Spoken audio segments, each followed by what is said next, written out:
Live from New Delhi, you're watching DD India News Hour, India's voice to the world. I am Tanvi Taneja, coming up in the next hour. Israeli cabinet approves Gaza ceasefire hostage release deal, implementation to begin on Sunday. Severe cold forces President-elect Donald Trump's inauguration inside the US Capitol for the first time in 40 years. Ahead of Trump's inauguration, Canada threatens retaliatory tax in the face of US President-elect's plans to slap 25% tariffs on Canadian imports. 39 persons killed in Colombia guerrilla violence. Government suspends peace talks with rebels. And Under-19 Women's T20 World Cup begins in Malaysia today. India face West Indies in the first match.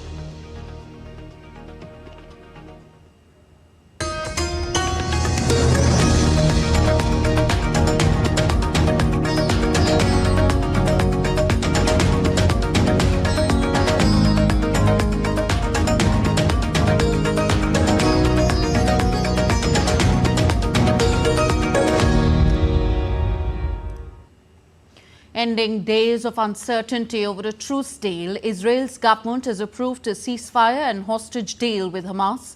The agreement is set to take effect on Sunday. After a 6-hour-long meeting on Saturday, the Israeli government ratified the deal, according to a statement from Prime Minister Benjamin Netanyahu's office. The deal includes a 6-week ceasefire and hostage for prisoner exchanges. This could lead to an end to the 15-month conflict. In the first phase, 33 Israeli hostages, including women, children, men over 50, will be released. In return, Israel will free a list of 95 Palestinians.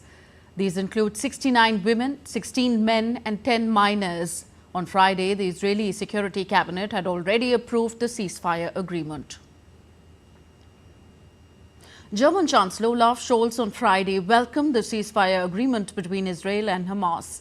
Speaking at a press conference in Berlin, Scholz said that all the hostages must be released and the remains of the dead hostages must be handed over to the families.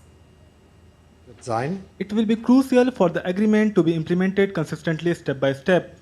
In the end, all the hostages must be released and the bodies of the dead hostages must be handed over to their families, so that they can say their goodbyes in dignity.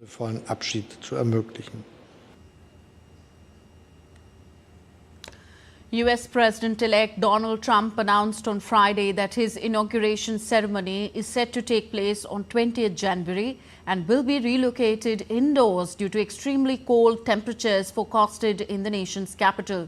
The event, traditionally held in front of the US Capitol, will now take place inside the congressional complex.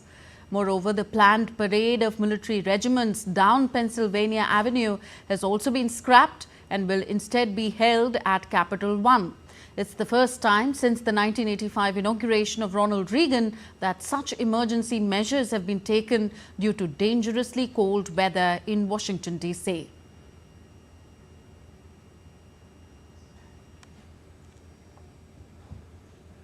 Ahead of Donald Trump's presidential inauguration, US-Canada relations have started to become rocky. Canada has announced retaliatory measures in the face of Trump's plans to slap 25% tariffs on Canadian imports. DD India's Akshay Honda reports.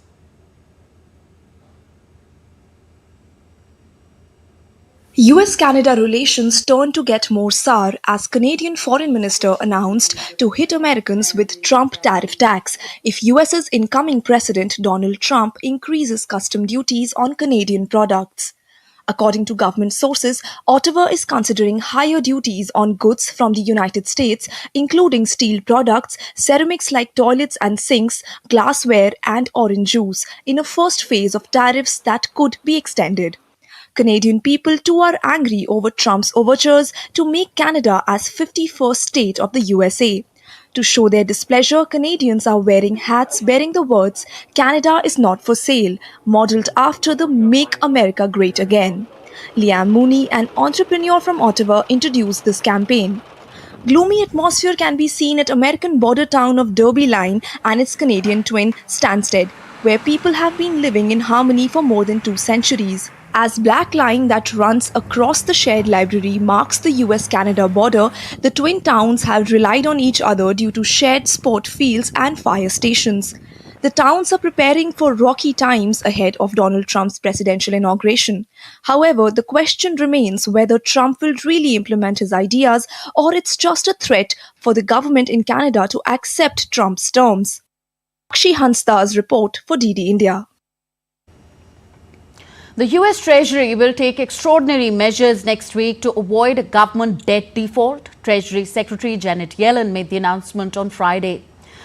These extraordinary measures are a way for the Treasury to ensure that the US government can keep paying its bills to avoid a huge destabilizing debt default. With the government reaching its borrowing limit, the measures are likely to begin from 21st of January, just a day after Donald Trump's inauguration as the President of the United States.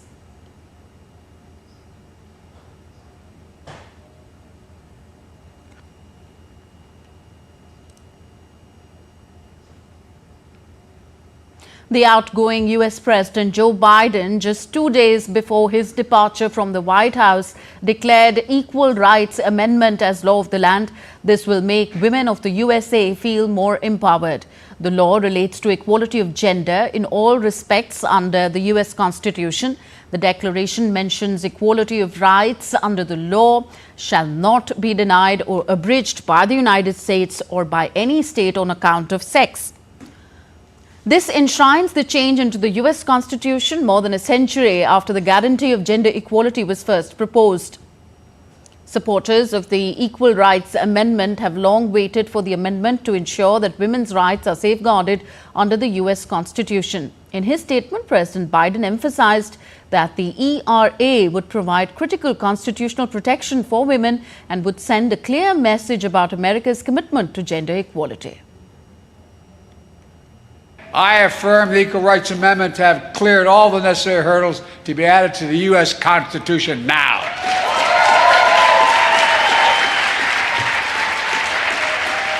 The Equal Rights Amendment is the law of the land now.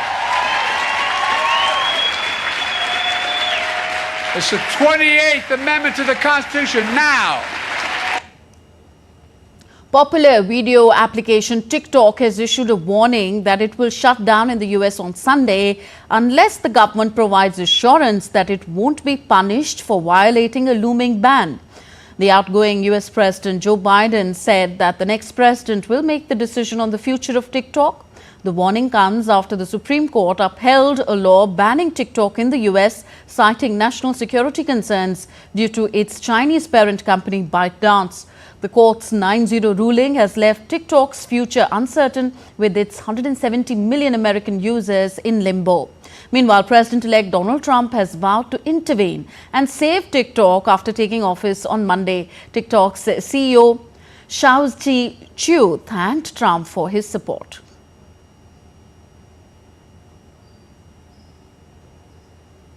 And now let's go back to the story on the ceasefire that is going to take effect from tomorrow between Israel and Hamas. And for more on this, Jessica Taneja is joining us.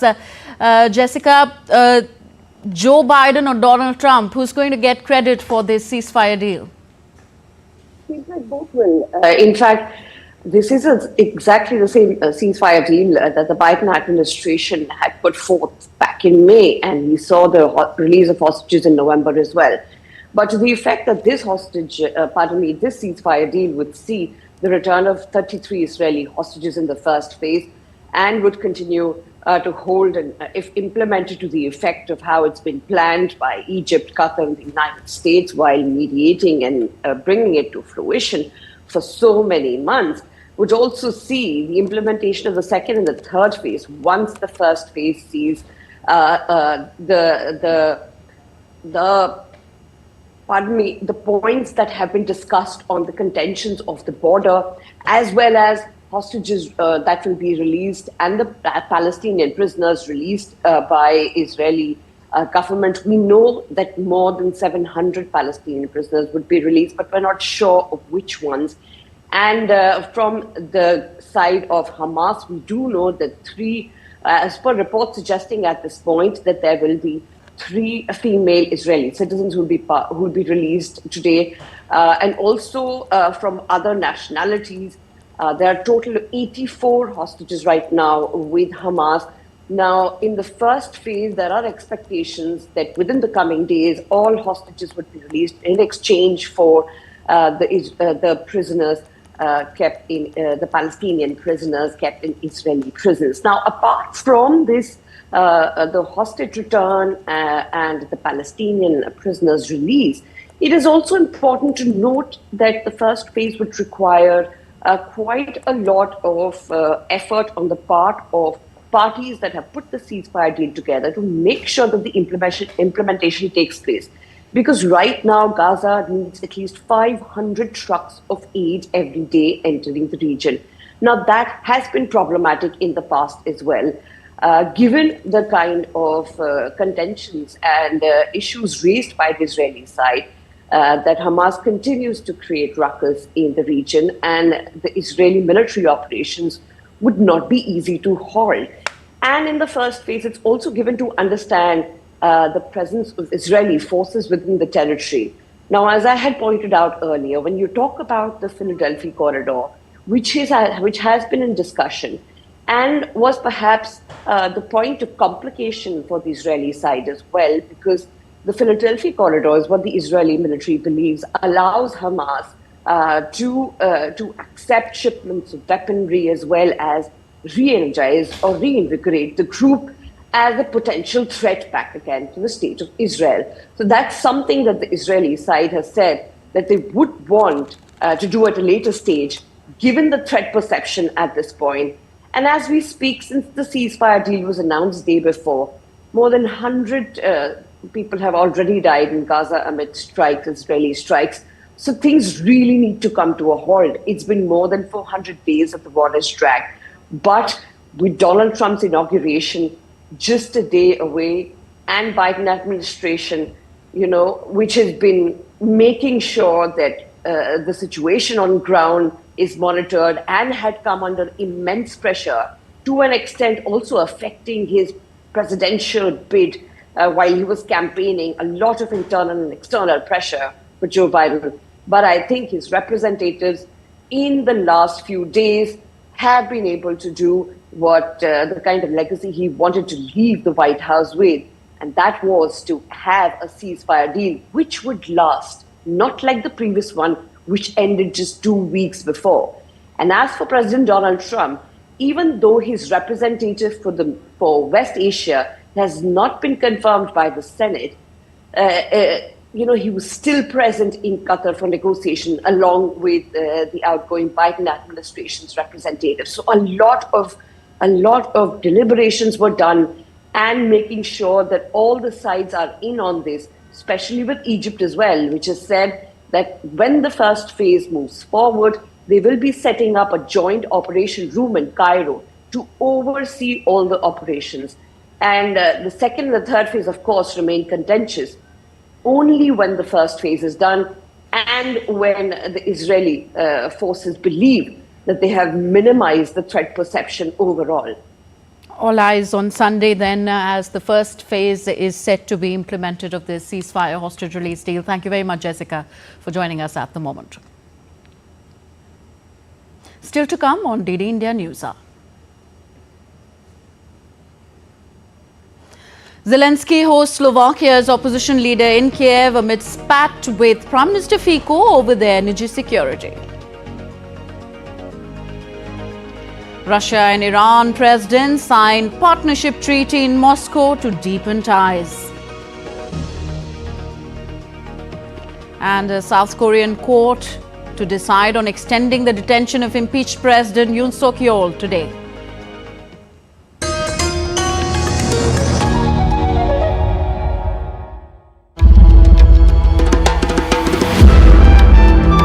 Timeless, boundless, and infinite. The essence of faith, the soul of Sanatan culture, from the sacred confluence of Prayag, where divinity descends to earth. Witness the grandeur, the devotion, the magic, world's largest cultural and spiritual gathering, with over 450 million devotees expected to attend. Maha Kumbh, India's greatest festival of faith. Exclusively on DD India.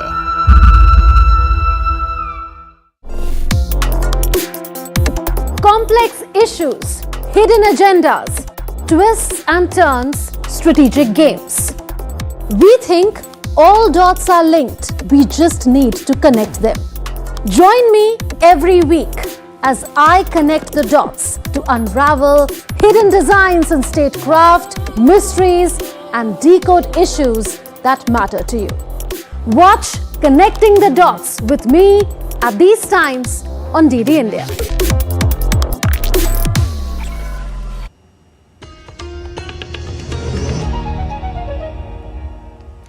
You're watching DD India News. I am Tanvi Taneja. Russia and Iran signed comprehensive strategic partnership treaty on Friday to strengthen their economic and military cooperation. Both sides termed the treaty as a major milestone in their relations. The treaty, signed by Russian President Vladimir Putin and his Iranian counterpart Masoud Pezeshkian, will boost cooperation in a range of areas, including their security services, military drills, warship port visits, and joint officer training. The treaty that we signed today creates an additional, as I have already said, substantial foundation for building relation of a trustful nature. This is a treaty about our priorities, about fulfilling our priorities. This is a treaty that allows us to strengthen our bilateral ties in the interest of the people of Iran and the Russian Federation. Ukrainian drones sparked fire at a Russian industrial site in Kaluga region south of Moscow.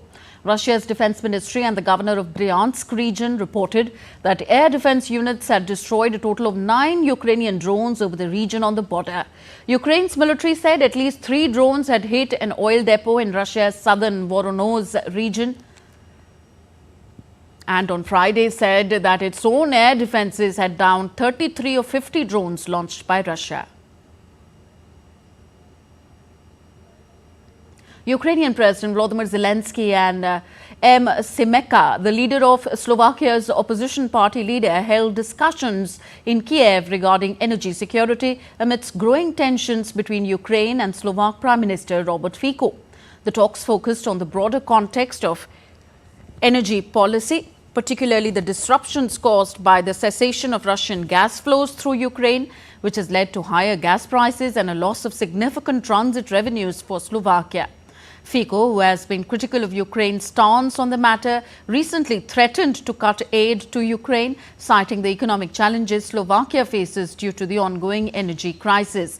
The Prime Minister has emphasized the need for the restoration of Russian gas supplies via Ukraine to stabilize prices and restore Slovakia's energy security. Zelensky has said Fico's lack of desire to reduce his country's dependence on Russian natural resources threatens both Slovakia and Europe. A South Korean court is set to decide whether to extend the detention of impeached President Yoon Suk-yeol, who was arrested by investigators over his alleged involvement in a failed martial law bid. A judge at Seoul Western District Court is set to review the hearing, with the decision expected to be announced on Saturday night or early Sunday. If approved, the new warrant will likely extend Yoon's detention by 20 days, giving prosecutors time to formalize an indictment. The Corruption Investigation Office is probing Yoon for insurrection, a charge that could see him jailed for life or executed if found guilty. In a major setback to peace building, Colombian President Gustavo Petro suspended peace talks with the National Liberation Army on Friday, accusing the group of committing a war crime. The decision comes after violence erupted near Colombia's border with Venezuela, leaving at least 39 people dead. ELN fighters targeted a rival leftist group and a powerful paramilitary criminal gang in 2 separate incidents. These actions have dashed hopes of the group voluntarily laying down arms as peace negotiations have faltered.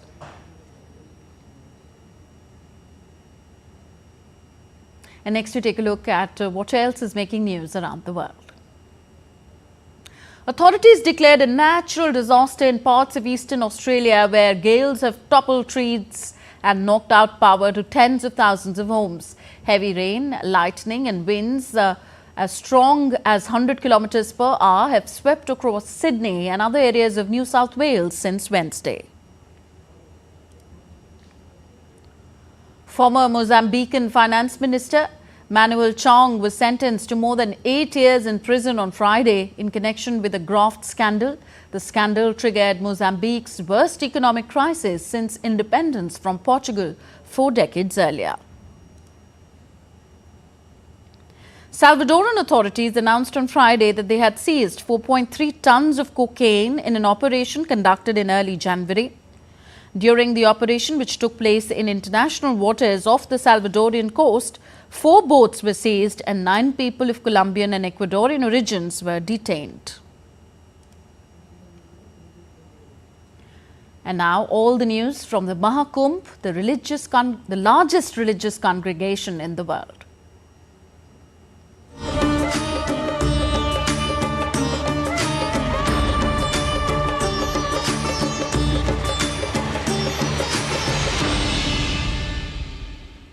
Ravi Kishan, the renowned actor and politician of India, expressed his gratitude for the opportunity to attend the Grand Maha Kumbh, describing it as a once-in-a-lifetime experience. He shared how fortunate he felt to witness the scale of this spiritual and cultural event, inviting people from all over to come and experience its grandeur. I'm in the holy land of Prayagraj, and with me is renowned Indian actor Ravi Kishan. Let's talk to him. Sir, just tell us about how you're feeling today after coming to Prayagraj. Unbelievable. I never thought I'll feel so good and great, because this event has come after 144 years, like 12 Kumbh you finish and then you get this Maha Kumbh. So I'm blessed that I'm the first parliamentarian and I'm the first star who's dipped in this holy water. And this is the biggest event happening on earth. Yeah. I've seen a lot of foreigners also coming. Yeah. I must give all the credit to Double Engine Sarkar. The focus this time is making this festival a digital one. Everywhere you see QR code and people are reaping benefits of it. All the pilgrims and all the devotees who are coming here. What do you have to say on this? This is what our Prime Minister Modi ji wanted, digital India. And this is the biggest example that how successful we are. And I must thank the government. I must thank Yogi Adityanath Maharaj ji. That what a wonderful, a great vision. I am completely spellbound coming here, seeing with your own eyes. It's very well organized. Now, can you imagine, like everywhere is VVIP treatment for common man to the VIP people. Both very comfortable. Police has done a great job. I must salute them. At Maha Kumbh 2025, technology is bringing the spiritual experience to a global audience in a whole new way. At the Maha Kumbh Digital Experience Center, visitors are being offered an immersive journey into the heart of this massive cultural event. DD India's Siddharth Bhardwaj has more. Divine, grand and digital. This is Maha Kumbh 2025. I'm here at the Digital Maha Kumbh Experience Center in Prayagraj, where tradition meets technology. And everything here says something. Everything here is unique, mind-blowing and phenomenal.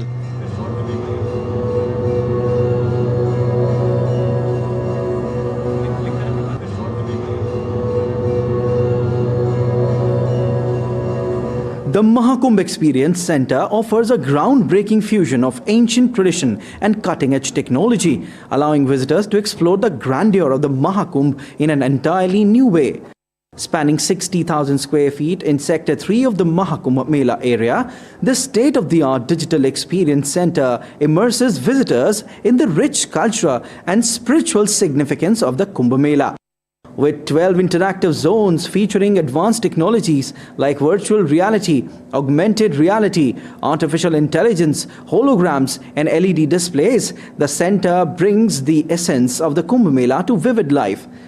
This innovative experience offers a captivating educational journey through India's timeless cultural heritage, ensuring every visitor leaves with a deepened appreciation for its spiritual legacy.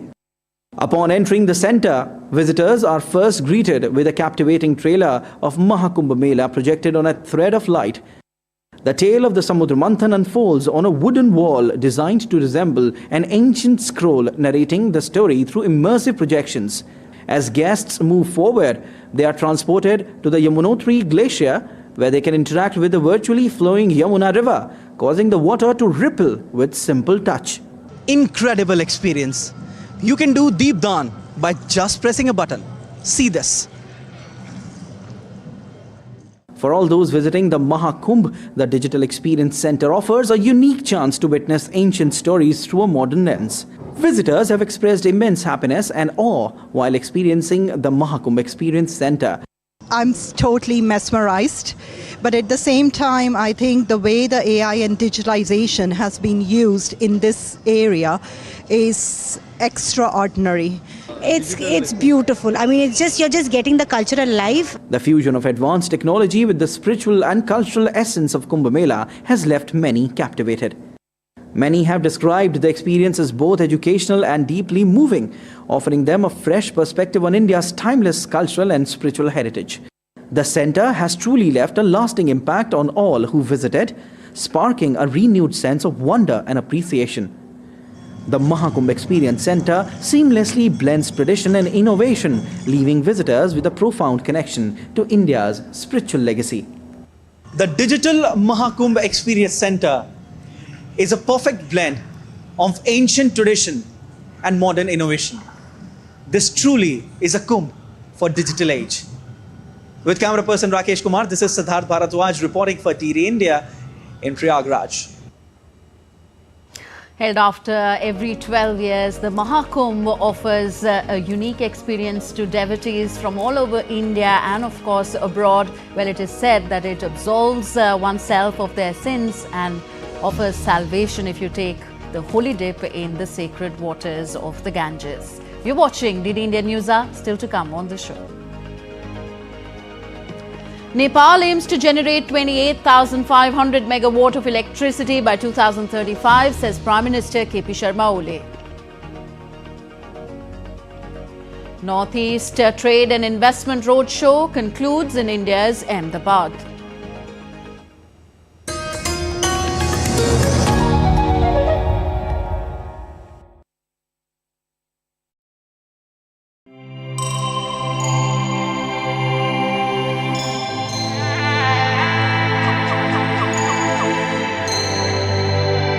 Embark on a timeless journey.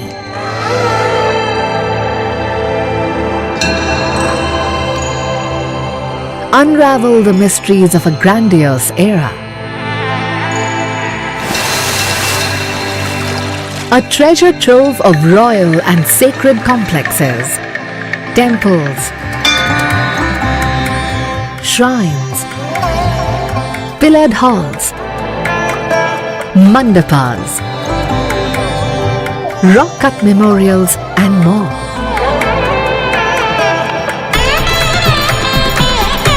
A spectacular setting of rugged landscape and exemplary workmanship, representing the best of Dravidian architecture.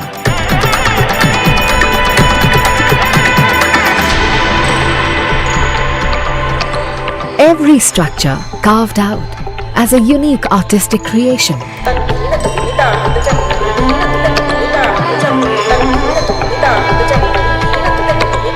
A heritage landmark that reflects pure magnificence, integrated within its natural environment.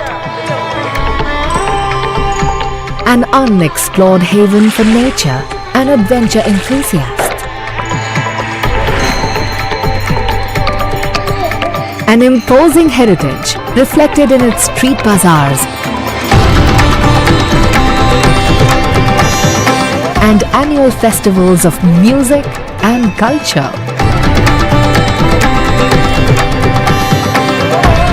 Come, be mesmerized by the glorious capital of the Vijayanagar Empire.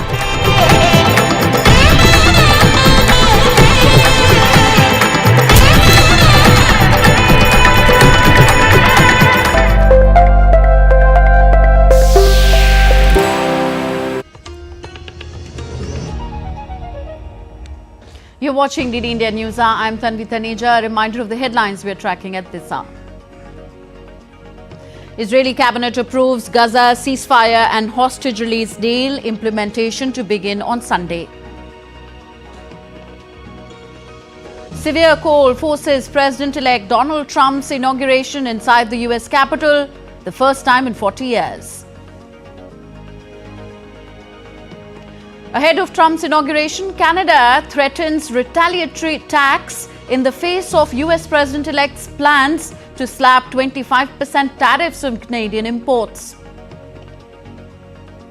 And Under-19 Women's T20 World Cup begins today in Malaysia. India face West Indies in the first match. Winter chills continue to grip North Indian states with dense fog and cold waves disrupting daily life. In the national capital region, a thin layer of fog blanketed New Delhi and nearby areas, reducing visibility on early Saturday morning. Several trains are delayed at the New Delhi railway station and a few flights have been delayed at the Indira Gandhi International Airport due to poor visibility. Meanwhile, in Uttar Pradesh, a dense fog has enveloped Prayagraj, adding challenges for pilgrims attending the Maha Kumbh. Authorities are urging travellers to exercise caution amid the low visibility. Due to the night-long cloud cover, minimum temperatures across Jammu and Kashmir improved, bringing some respite for the people. However, minimum temperatures still remained below the freezing point in most parts of the Kashmir Valley and the Chenab region. The Meteorological Department has cautioned tourists and travellers and transporters about sub-zero temperatures and icy conditions on roads, especially over critical mountain passes and higher altitudes.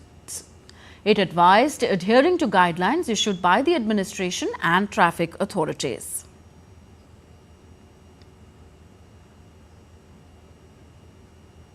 DD India's Tahir Nadeem joins us live from Bhadarwah in Jammu and Kashmir. Now, Tahir, the Kashmir Valley is blanketed in snow. What's the weatherman saying for the days ahead? Well, Tanvi Taneja, as you can see behind me, there is thick cover of cloud, and due to night-long overcast skies, the temperature improved a bit, and it was a major improvement from the intervening night of Thursday and Friday, when temperature plummeted to minus 14 degree in Chenab region, and it was in double figure in almost in Kashmir Valley. But during last night, the temperature improved, although it was still in sub-zero territory. But yesterday it was recorded minus 3 degree in Chenab region, and it was minus 2 degree in Kashmir Valley. And the weatherman, as you said, have predicted that today, although night temperature has improved, but the day temperature, maximum day temperature can fall, because there are overcast condition, and yesterday due to sunny sky, it was completely sunny, and the day temperature reached to plus 9 degree at 2 p.m. Yesterday. But today it won't go beyond 7 degree Celsius. But yes, people did have some respite from the chilling cold, because it is not officially confirmed, but the intervening night of Thursday and Friday, it was perhaps the coldest night of the 40-day long intense winter cold period, which is locally known as Chilekla. So people are finding it a little difficult to cope up with this intense cold. But yes, today, although it is overcast sky, but due to the improvement in night temperature, the condition has improved a bit. But for the tourists which have converged in large number, especially in Bhadarwah, and they are eager to go to Guldanda, which has emerged as the most loud snow destination of Jammu and Kashmir, they are not being allowed to move beyond a particular point from Bhadarwah town because of the icy roads. And DC Doda, Mr. Harvinder Singh, has advised them and has given advisory that tourists should not be allowed to go beyond that Thantera to the Guldanda, which is located at a height of 10,000 feet above sea level. But yes, he assured that administration is trying its best to clear the road of snow and especially ice, and they are sprinkling salt and urea on those roads so that these destinations can maybe made accessible for the tourists and visitors who have converged in large numbers at Bhadrava to enjoy the snow of that and the serene beauty of Guldanda, that meadow. And yes, one thing is else that right now Kashmir Valley, which is connected with 3 motorable roads, only one is functional at this time, which passes through Ramban and Banial. The other 2 roads, one is from Kishtwar district, which passes through Sinthantab at a height of 12,000 feet. That is still closed. Traffic has not been restored on that. The other road, which is through Rajouri and Punch and passes through Pir Ki Gali, that is also closed for the movement of traffic due to icy condition and accumulation of snow at the higher ridges, both at Pir Gali and Sinthantab. And if we talk about those interstate roads, that is only one road which passes through Lakhanpur and Jammu, that is functional right now, and other 2 interstate roads which both pass through Bhadrava, and these roads do pass through the passes which are located above 12,000 feet. The Court Highway, on that there is Chhatargala Pass, which is located at 12,000 feet above sea level, and Bhadrava Chamba Interstate Road on Padri Pass, that is also located at 11,700 feet above sea level. Both these roads have been closed for the movement of traffic, for the safety of travels, because there are icy conditions, and it is very not only difficult, but this can turn out to be dangerous for the travelers if they try to move or drive vehicles on that road. So administration is taking all the precaution. Control rooms have been established. DC did inform that control room has been established at district headquarters and all the sub-divisional headquarters of district Doda and elsewhere, so that in case of any emergency, it could be dealt properly. Okay, and also give us the status of the train services that were suspended owing to the accumulation of significant snowfall on the tracks? Yes, yesterday, day before yesterday, the train service from Baramulla and Banial sector that was suspended, and today it is being said that in the afternoon that will be restored, and that is a major relief for the travelers, because from Banial to Kashmir, there are the road stretches, some shady road where there is shady road that is icy, and it will bring a major relief for the travelers, because when in the afternoon Banial-Baramulla road connection will be again reopened. Okay, and Kashmiris are known to, cope with this extreme winter season. Tell us about how the Kashmiris are, coping with the winter season and also enjoying the snow, snow sports as well. Obviously, snow sports is a major draw for tourists as well as locals, because it brings a good economy, good money for them, and everybody is eagerly waiting for snow over here. Because this season is being said by the authorities that this is perhaps the most dry season in last 50 years, and there was very less snow until 28th of December when snowfall started, and obviously they are coping well with it. But in modern times, locals also are dependent on electric gadgets to warm themselves, and due to erratic power supply, they are finding it a little difficult, and they are coming back to their traditional ways of using kangri, that is earthen pot, and those fireplaces they are using because of the erratic power supply. But yes, everybody wants that there should be good snowfall so that tourists should come, and there should be no scarcity of water during the summer months, because mostly all the water bodies over here are dependent on glaciers. If glaciers, until glaciers are recharged, there will be scarcity of potable, not only potable water, but for irrigation, agriculture, horticulture sector, there will be a crisis of water as well. So everybody is waiting for snow, but yes, the cold wave, dry cold wave, that is not acceptable for the people, because snow brings good economy, snow brings tourists, and snow brings good fortune during the summers as well. Okay, thank you very much, Tahir Nadeem, for all those updates and reporting on the snowy conditions in the Kashmir Valley. Moving on, the Tolstoy farm in South Africa was the birthplace of Mahatma Gandhi's Satyagraha movement. The farm, which was once vandalized, has been restored. Indian-born Mohanlal Hira led the 20-year restoration project and is credited with preserving Gandhi's legacy. In 2023, Hira won the Prasar Bharati Samman Award for his work in community welfare. DD India's Nazneen Ismail reports. Greetings to one and all on this beautiful day from Tolstoy Farm in Lawley, South Africa.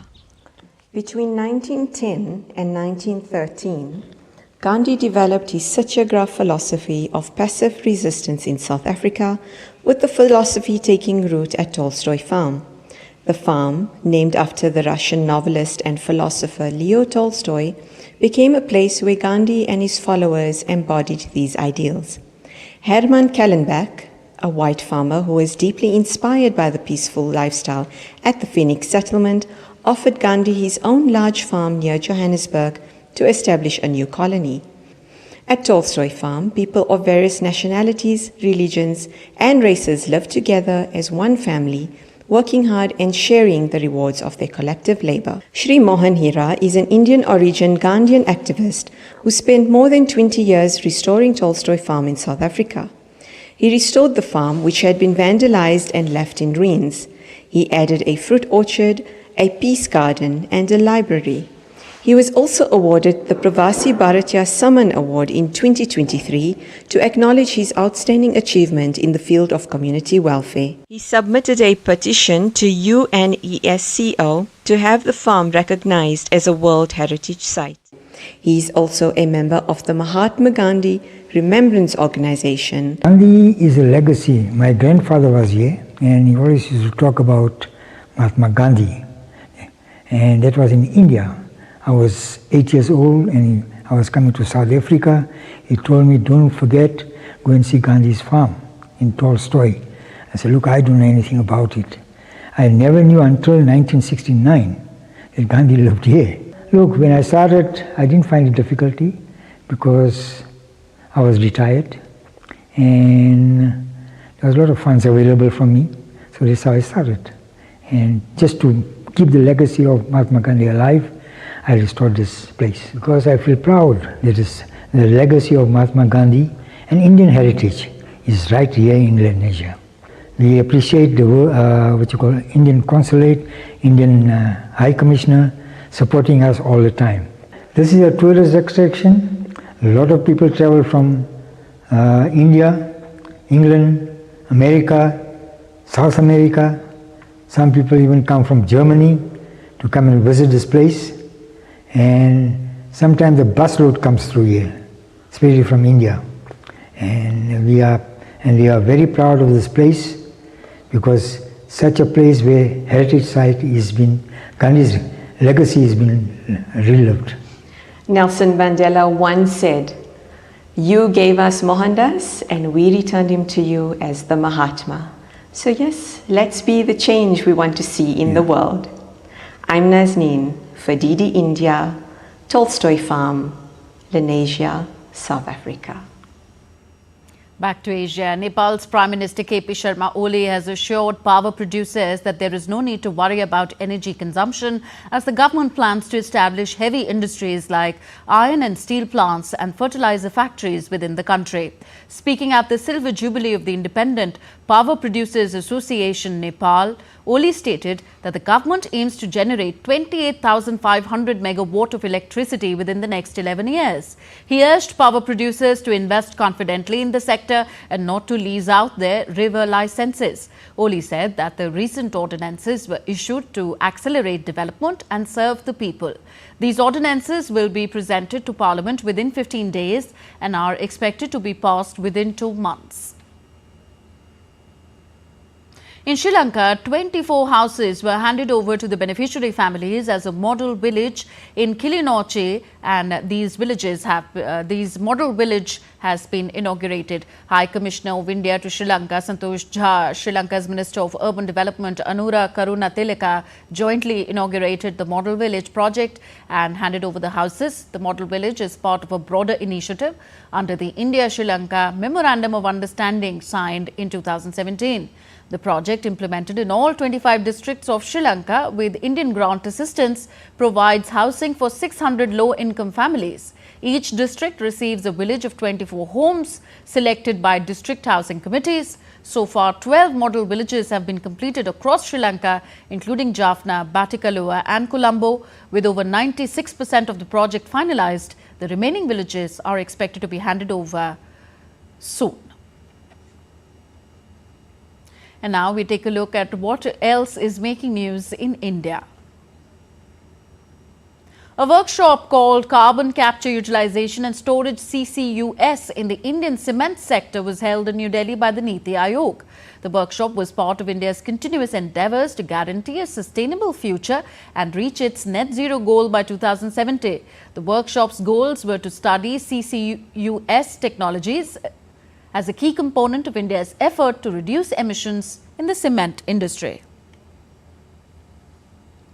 Union Minister Jitendra Singh has come up with a major announcement. According to him, by 2025, India will have its own space mission. The Indian Space Research Organisation, ISRO, will run this project, which will be called the Indian Space Station. Jitendra Singh made the statement while interacting with reporters during his visit to the Meteorological Centre in capital Shimla of Himachal Pradesh. He added that the project was originally scheduled to be finished by 2030 but got rescheduled for 2035 owing to the COVID-19 pandemic and the Gaganyaan crew spaceflight mission. Chief Minister of the Indian state of Goa, Pramod Sawant, inaugurated the cultural folk festival of Goa called Lokotsav on Friday. The inaugural function of the festival was held at Darya Sangam Kala Academy, Goa.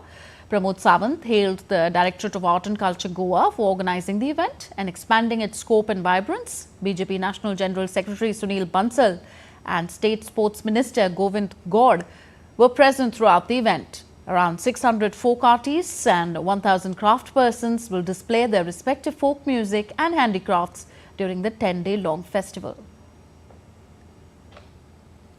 The Indian Army organised a special musical program in Anantnag, South Kashmir, to showcase and encourage local talent. The event, held at Mughal Gardens, Achabal, saw enthusiastic participation from numerous local singers.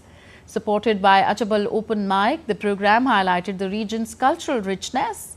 The event follows the successful Himal Nagarai Winter Carnival held in Shopian district, demonstrating the Army's commitment to supporting local culture and talent in the region. You're watching Did India News, are still to come on the show.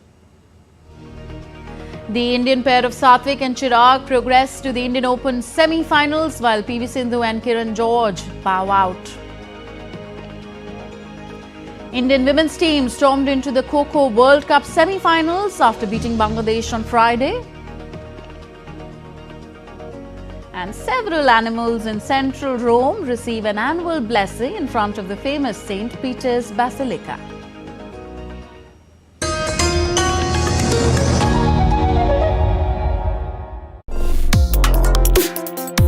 Complex issues, hidden agendas, twists and turns, strategic games. We think all dots are linked, we just need to connect them. Join me every week as I connect the dots to unravel hidden designs in statecraft, mysteries and decode issues that matter to you. Watch Connecting the Dots with me at these times on DD India.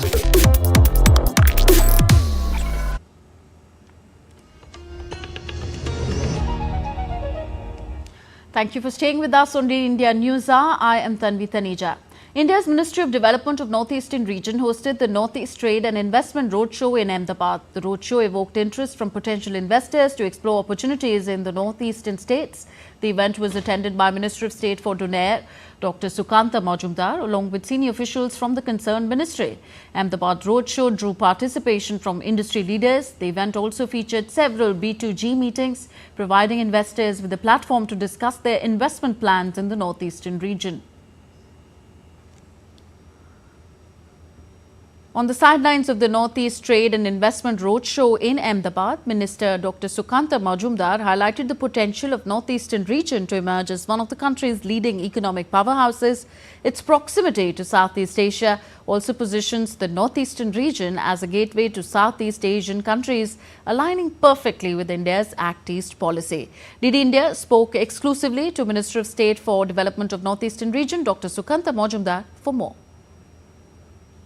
By Union Minister of State for Education and Development of Northeast Region, Dr. Sukant Majumdar. Thank you so much, sir, for talking to DD India. We are at the Ahmedabad Roadshow of the Northeast Trade Investment meet that happened today in Ahmedabad. What has been the response so far? More than 200 industry leaders, they have attended this roadshow, and they are very much interested to invest in northeastern part of our country. We have a good human resource there. And I feel that near future, as it is the dream of our Honorable Prime Minister, that to reach the dream of Vikshit Bharat, in that path, this Northeast will play a pivotal role. Do you expect more companies from Gujarat to set up their probably units there so that they can supply to the further region? Yes, as you know, the Honorable Prime Minister's dream is to create a connection between the Southeast Asia through Asian highway as well as the railway lines. So I feel that in near future all these boundaries, it will be the countries will become neighbors, and the distance will be shorter in future. So we can take that opportunity, that we can use the Northeast as our production center and as our industry growth area, and we can supply to the whole Southeast Asia. The Make in India brand or Made in India brand is becoming popular everywhere in the world. So everybody is asking for the Made in India brand, Make in India brand. So obviously we can use that Northeast as a launching pad for the Southeast Asia. Thank you so much, Minister, for talking to us. So here we had the Minister of State for Education and Development of Northeast region speaking about us on the Ahmedabad Roadshow, which is tapping the potential for investors from Gujarat to come to Northeast and explore the opportunities of business there. With my colleague Kunal, this is Meghna Dev for DD India from Ahmedabad, Gujarat. You're watching DD India News Hour. Time now for some sporting action. Indian shuttlers had a mixed day at the India Open. A pair of Satvik Sairaj Rankireddy and Chirag Shetty progressed to the semi-finals, while PV Sindhu and Kiran George were knocked out of the tournament in New Delhi on Friday. Satvik Chirag defeated South Korean pair of Jin Yong and Kang Min Hyuk 21-10, 21-17 to book their spot in the men's doubles semi-finals. The Indian duo will take on Malaysian pair of Goh Zhe Fai and Noor Izzuddin in the last four encounter on Saturday. India's PV Sindhu crashed out of the tournament after losing to Paris Olympics bronze medalist Gregoria Tunjung in the quarterfinals of the women's singles event. Sindhu fought hard to force a decider after losing the first game, but Tunjung managed to win the tie eventually. Sindhu lost 9-21, 21-19 and 17-21. India's men's singles campaign at the event also came to an end after Kiran George lost 21-13, 21-19 to China's Weng Hongyang. The ICC Under-19 Women's T20 World Cup, featuring 16 teams, is set to begin in Malaysia from Saturday. 16 teams will be divided into 4 groups, with the top 3 from each group progressing to the Super 6 stage. From there, the top 2 teams from each Super 6 group will advance to the semi-finals. Defending champions India will begin their campaign against the West Indies at the Bournemouth Oval on Sunday. The opening day's fixtures will see last edition's semi-finalists Australia taking on Scotland in Group D, while 2023 runners-up England will face Ireland in Group B.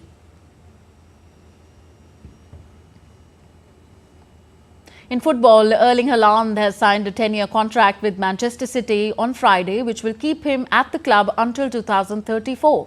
Haaland's contract was set to expire in June 2027. The Norwegian has netted 111 goals in 126 matches for City, winning the treble of the Premier League, the FA Cup and Champions League in his debut season. Haaland broke records in his first season in England, netting 36 goals in his debut Premier League campaign and 52 in all competitions. The Indian women's team stormed into the T20 World Cup 2025 semi-finals after beating Bangladesh on Friday. Indian team secured their semi-final berth at the 2025 World Cup with a commanding 109-16 victory over Bangladesh at the Indira Gandhi Indoor Stadium in New Delhi. India continued their streak of scoring more than 100 points, making this their 5th consecutive mark in the tournament. The victory has set up an eagerly anticipated semi-final clash on Saturday. Indian badminton is soaring to new heights, with players like Kiran George and PV Sindhu paving the way. A fresh crop of young talent is ready to take on the centre stage. In an exclusive conversation with DD India's Narayan Singh, Badminton Association of India BAI Secretary Sanjay Mishra shared insights on India's remarkable growth in the sport of badminton and the exciting young generation of shuttlers. Badminton is growing by leaps and bounds, and the India Open Badminton Tournament is one of the premier tournament in the BWF calendar. And to talk more on this, I am joined by the General Secretary of the Badminton Association of India, Sanjay ji. Sanjay, if we talk about the whole Indian badminton right now, the way things are happening, constantly the Indian players are knocking at the mega international tournament, also winning these tournaments. So, sir, how you look the whole Indian badminton right now? Indian badminton is growing very fast. We have a pool of junior players girls. We have Tanvi Patri, Tanvi Reddy, Tanvi Sharma, and other 4 or 5 more very good talented junior players. And even in boys, we have 4 or 5 very good junior players. So I think future of Indian badminton is very bright. And talking about the India Open, the way it has been promoted to the 750 events, and it's a big achievement, sir. In the future also, you are looking to put Indian badminton in the more dominant space in the world? Yeah, of course. 750 means we'll try to upgrade this tournament in Super 1000. But we have already 7 international tournaments in India, 2 challenge, 2 junior international, 1 300, 200 and 1 750. We will try to upgrade all these tournaments. Definitely, the way the General Secretary of the Badminton Association of India, Sanjay Mishra ji, said that there is a well pool of the talented players in the Indian badminton, and within 4 or 5 years, definitely the results will be visible. And again, the way the Sindhu had played, the way Saina Nehwal has played, definitely we will have more players that will definitely dominate the world of badminton. With camera person Naveen, Narayan Singh, DD India, Delhi. Horses, cows, geese and other animals were brought into central Rome on Friday to receive an annual blessing in front of the famous St. Peter's Basilica. The street leading to the Vatican's St. Peter Square was turned into a temporary farm, with tourists wandering around stands and typical Italian gastronomic products on display.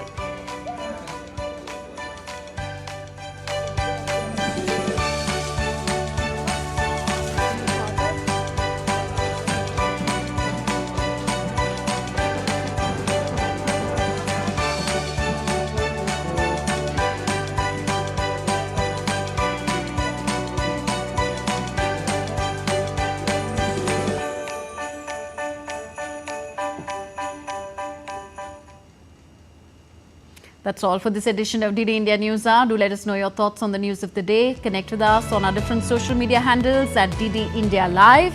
And you can also download our DD India mobile app for quick news and updates on the go.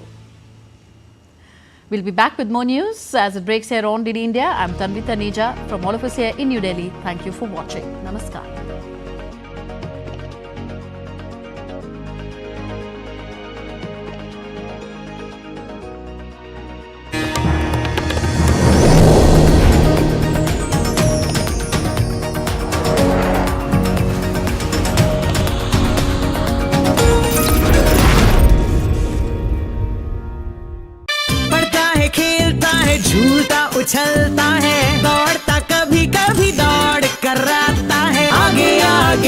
बढ़ता है India, Amul दूध पीता है India.